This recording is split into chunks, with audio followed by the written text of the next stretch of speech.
Do you even know the top 5% of the earners in Mumbai would need over 100 years of savings to buy a modest 1000 square feet flat? Yes, 100 years.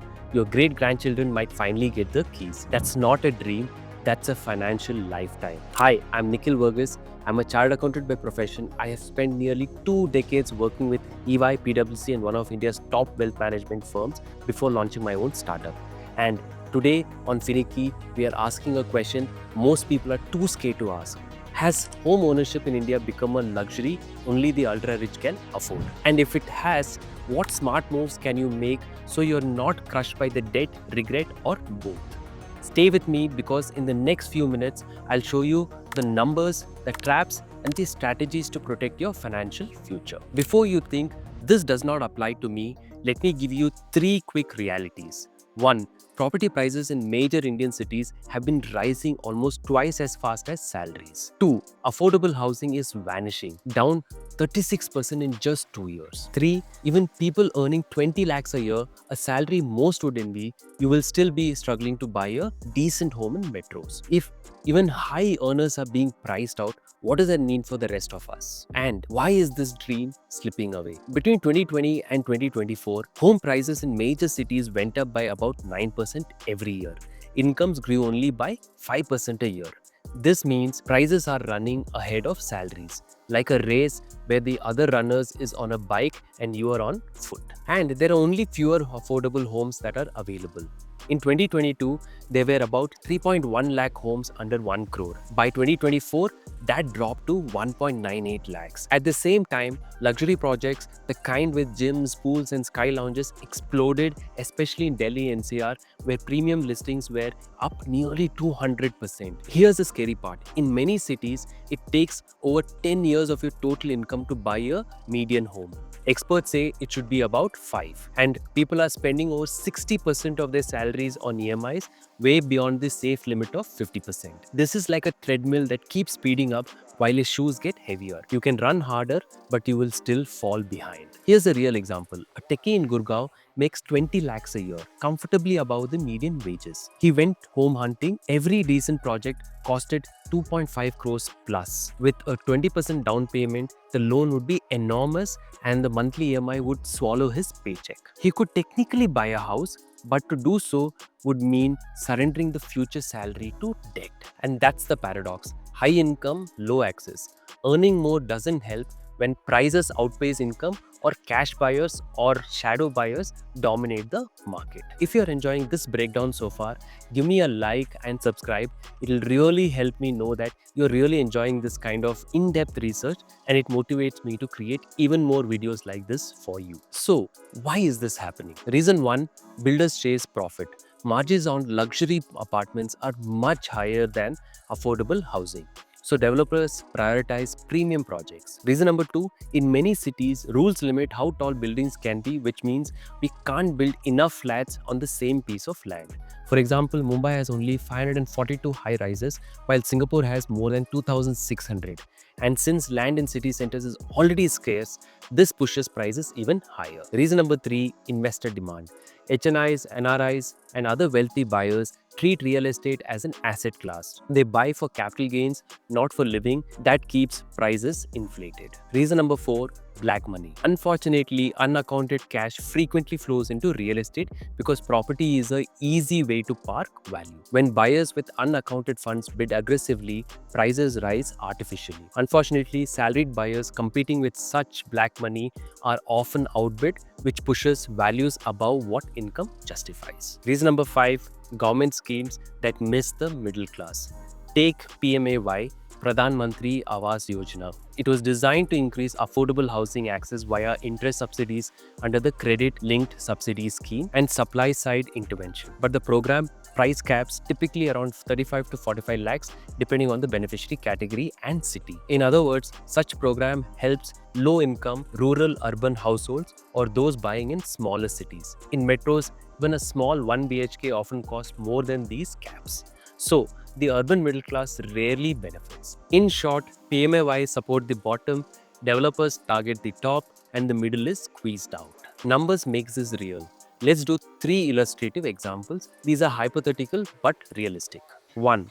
a 2.5 crore flat in Gurgaon. Down payment 20% equals about 50 lakhs, loan equals 2 crores. If interest is about 8%, tenure of 20 years, EMI is about 1,67,300 per month. A salary of 20 lakh per year gives a 1,66,677 per month gross. The EMI is almost effectively 100% of monthly incomes, and therefore it's impossible to afford a house. 2. 75 lakh flat, more realistic in smaller cities or outskirts. Down payment 20% is about 15 lakhs, loan is about 60 lakhs. At 8% interest for 20 years, EMI will be about 50,000 per month. On a 20 lakh salary per year, EMI is about 30% of the income, which is absolutely manageable and affordable. Let's look at example 3.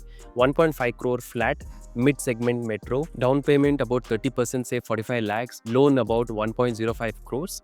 At 8% interest for 20 years, EMI will be about 87,800 per month. That's about 53% of the same monthly income above safe limits. So what's the takeaway? The same salary can make one property feasible and another ruinous depending on the price, down payment, interest and tenure. When EMIs cross 40 to 50% of income, you lose financial flexibility. What if you can't afford a house today? If buying forces you into EMIs that block life, consider these smarter alternatives. Rent intentionally. Aim to keep your rent less than 30% of your income.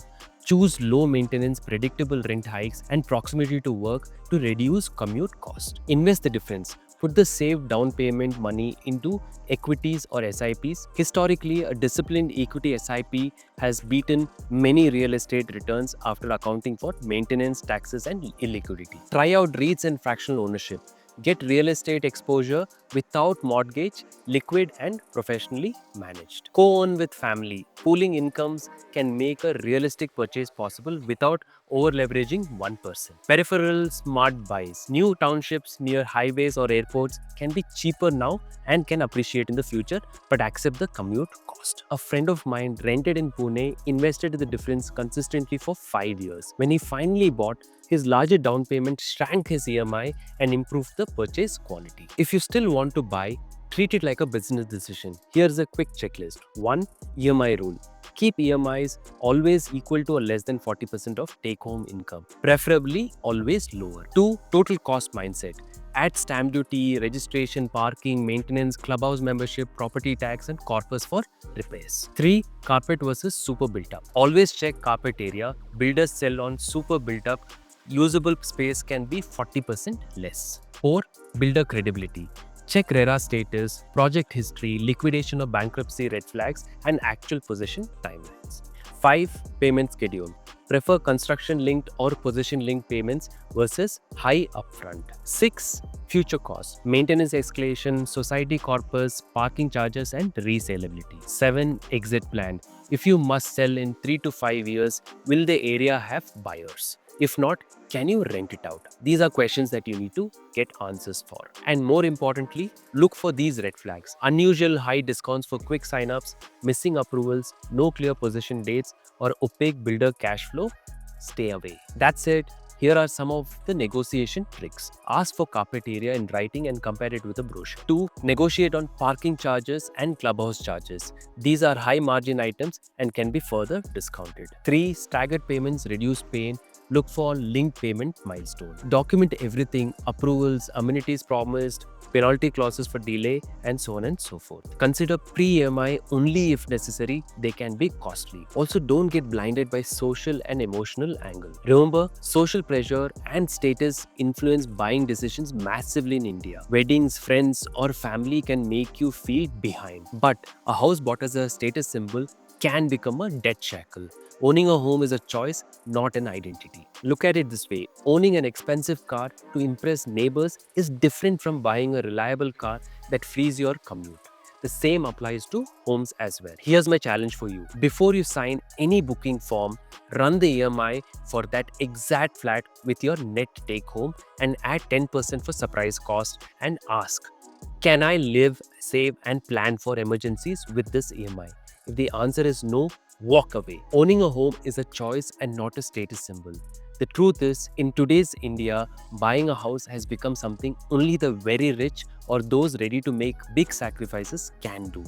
That might mean living far from work, cutting down your lifestyle, or taking on heavy debt. That doesn't mean you should rush into it at any cost. You can still plan for your dream home. All you need to do is just do it smartly. Renting can give you more financial freedom. Timing your purchase can save you lakhs.